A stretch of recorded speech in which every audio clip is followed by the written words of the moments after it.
अस्सलाम वालेकुम स्टूडेंट्स। इस वीडियो में मैं आप लोगों के साथ ये डिस्कस करने जा रहा हूँ कि degrees of inflation. Inflation economy में 1% भी हो सकती है, इवन लेस देन 1% यानी 0% और नेगेटिव भी हो सकती है, और 10%, 20% एंड इवन कुछ मुल्कों में ये 1000% एंड मिलियन परसेंट भी ऑब्ज़र्व की गई है। यानी इन जैसे मैं अगर कोई एक पेशेंट है, उसका टेम्परेचर देखूं तो नॉर्मल टेम्परेचर जी वही आ गया 98 99 होगा। लेकिन अगर उसका टेम्परेचर 100 है तो हम कहेंगे हाँ थोड़ा सा इसको मेडिकेशन की हल्की फुल्की शायद ज़रूरत ना भी हो 100 पे। लेकिन अगर 100 से ज़्यादा है तो देन डॉक्टर जो है वो एंटीबायोटिक्स पेन किलर वगैरह एडवाइस करते हैं।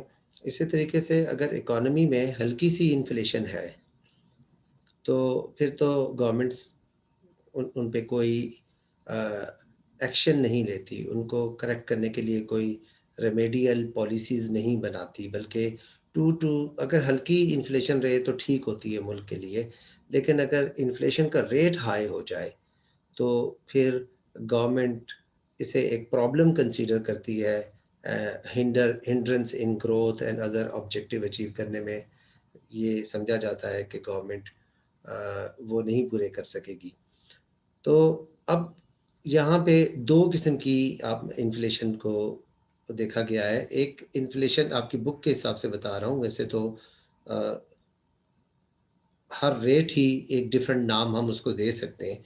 लेकिन अगर 2 to 3% रेट ऑफ इन्फ्लेशन हो, 2 to 3% रेट ऑफ इन्फ्लेशन हो, तो उसे हम क्रीपिंग इन्फ्लेशन कहते हैं। आहिस्ता आहिस्ता इकोनॉमी में इन्फ्लेशन अगर इंक्रीज़ हो रही हो या 2 to 3% रहे तो इट इज़ डिज़ायरेबल भी कह सकता हूँ, डिज़ायरेबल लेवल ऑफ इन्फ्लेशन।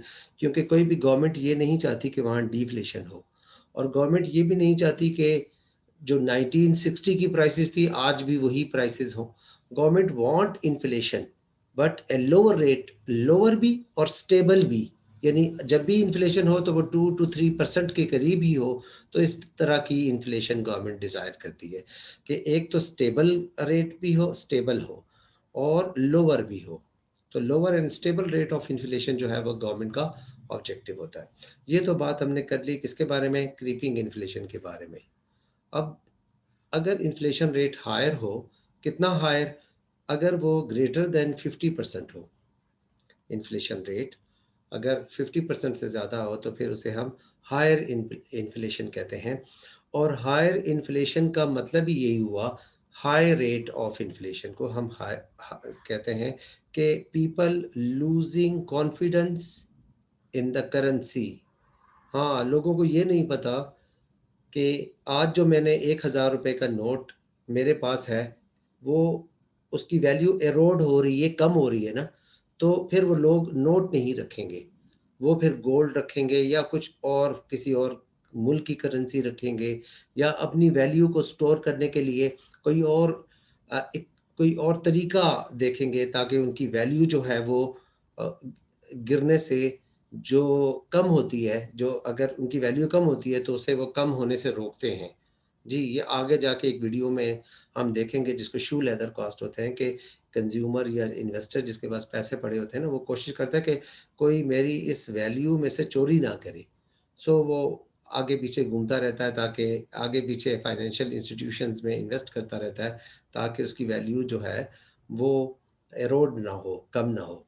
अच्छा, बहरहाल एक बात सिंपल थी। बात सिंपल ये है कि क्रीपिंग इन्फ्लेशन 2 to 3% है डिज़ायरेबल रेट ऑफ इन्फ्लेशन, और हाइपर इन्फ्लेशन है वो हायर रेट ऑफ इन्फ्लेशन जो जहाँ पर people losing confidence in the currency, वो करेंसी नहीं रखना चाहते। ये तो हो गई बात। अब दुनिया में ये हुआ है कि ये एक आप नोट देख रहे हैं, मैं इसे थोड़ा इस नोट को बड़ा कर दूँ, आप इसकी काउंटिंग करें कि ये नोट 1000 रुपये का है, 5000 का है, 10,000 का है, कितने का है ये नोट, और ये किस मुल्क में है। लेकिन जब इन्फ्लेशन होती है तो प्राइसेस क्या होती हैं, बहुत हाई होती हैं। और हायर प्राइसेस का मतलब ये हुआ कि people are required more money to buy the goods. ठीक है। यानी मैं 100 रुपये लेके जा रहा हूँ, तो मुझे 1 किलो टमाटर मिल रहे हैं। और अगर महँगाई हो तो फिर मुझे 200 में 1 किलो मिल रहा है, और हो जाए तो 300 रुपये, तो 1 नोट नहीं, 2 नहीं, फिर 3 नोट दे रहा हूँ मैं। लेकिन अगर ये स्पीड बहुत तेज़ी से इंक्रीज़ हो रही हो, तो फिर मुझे, अल्लाह ना करे कि फिर ज़िम्बाब्वे जैसी सिचुएशन हो, तो फिर मुझे क्या करना पड़ेगा? 1000 रुपए का नोट देना पड़ेगा, फिर 1 लाख रुपए का नोट भी देकर 1 ही किलो टमाटर लेने पड़ेंगे, और इन्फ्लेशन हो जाए तो 1 करोड़ रुपए का नोट देकर मुझे टमाटर लेने पड़ेंगे 1 किलो। और अगर ज़िम्बाब्वे की तरह हो तो मुझे शायद 1 अरब रुपए का नोट, 1 बिलियन का नोट देकर 1 किलो टमाटर जो है वो लेने पड़ें।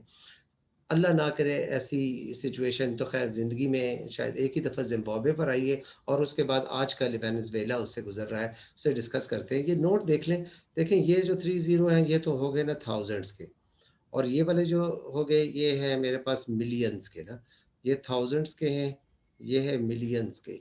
अच्छा, ये वाले हैं बिलियंस के 3 ज़ीरो, ये हैं बिलियंस के, अरब के हो गए। अच्छा, ये कितने हैं? ट्रिलियंस के, ये है ट्रिलियंस। और ट्रिलियंस के बाद ये है 100।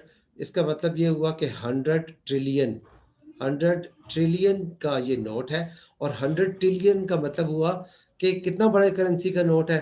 जी, ये ज़िम्बाब्वे में हाइपर इन्फ्लेशन हुई, तो उन्हें अपनी करेंसी की वैल्यू को फिर इंक्रीज़ करना पड़ा। और कौन थे जी इस हाइपर इन्फ्लेशन में वहाँ के प्रेज़िडेंट? जी, मुगाबे। ये प्रेज़िडेंट मुगाबे हैं, इनके दौर में जो है ना वो हुआ, प्रेज़िडेंट मुगाबे के दौर में। अच्छा, अगर दुनिया में अब देखा जाए तो वेनेज़ुएला एक ऐसा कंट्री है, जहाँ पे जो है वो हाईएस्ट लेवल ऑफ इन्फ्लेशन जो है वो हो रही है। उसके बाद ज़िम्बाब्वे में अब भी इन्फ्लेशन है 175%, सूडान के अंदर 56%, और ये लिस्ट आप देख सकते हैं।